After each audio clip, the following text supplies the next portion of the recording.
Welcome back to the channel. This is episode 4 of the Grounding and Bounding Masterclass series. Today we're breaking down grounding versus bounding, the code rules under OESC 2024, and the extract mistakes that cause inspection failures. If you wire panels, sub-panels, or service equipment in Canada, this episode is a must.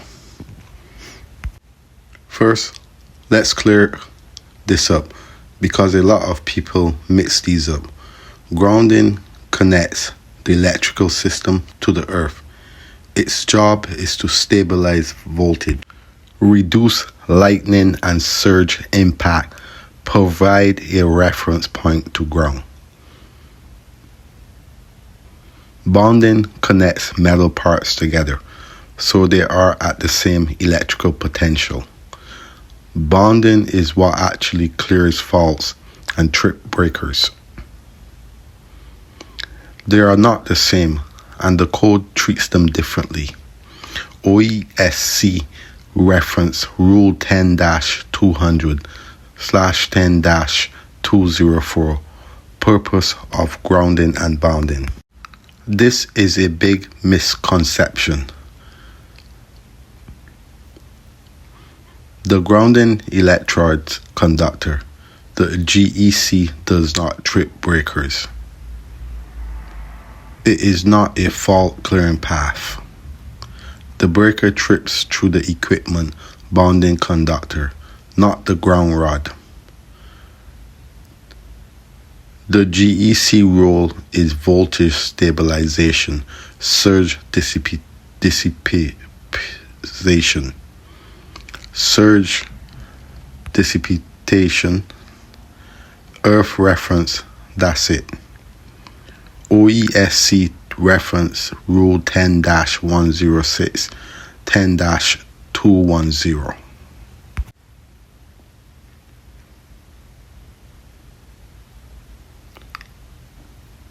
GEC sizing is not guesswork. It's straight from the code. Under OESC Table 16, 100 amp service, number 8 copper. 200 amp service, number 6 copper. 400 amp service, number 2 copper. If you undersize this conductor, inspector will fail it. Aluminum conductors must be upsized and protected from corrosion. OESC reference Rule 10-210 plus Table 16. And for all those who are tuning into today's video, please don't forget to give it a thumbs up, share, and subscribe to the channel. And you can also become a member of the channel. Let's talk electrodes. A ground rod must be minimum 8 feet, 2.4 meters, driven full length into the earth, tested to 25 ohms or less, or you add a second rod. A ground plate is used when rods aren't practical. It must be minimum surface area per code, buried at proper depth.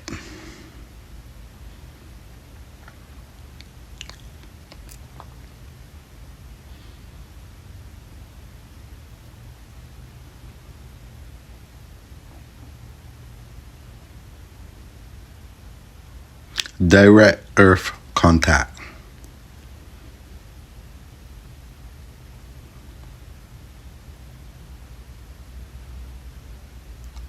You don't choose based on preference. You choose based on site conditions.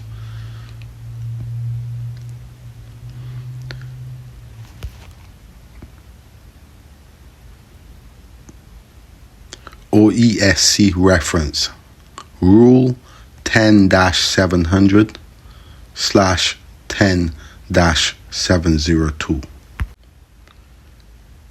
Main panel versus sub-panel bonding. This is where most people fail inspection, at the main service disconnect. Neutral and ground are bonded.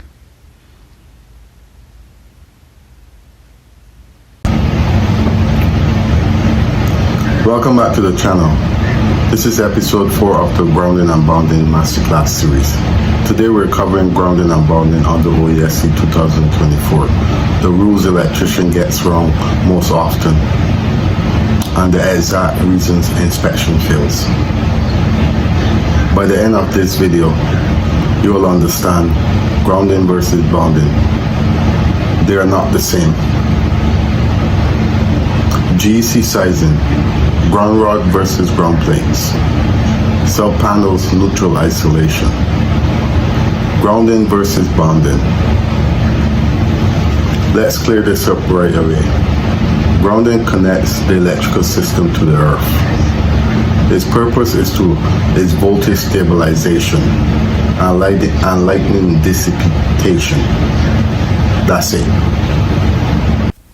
Electricians, this is where most people get grounding and bonding wrong. In this masterclass, I'll break down real code rules, grounding electrode conductors, and why bonding does not work the way you think. If you work on panels, services, or sub-panels, you need to see this. Full breakdown on my channel. Link in the bio. Your ground and neutral must only meet at the main disconnect.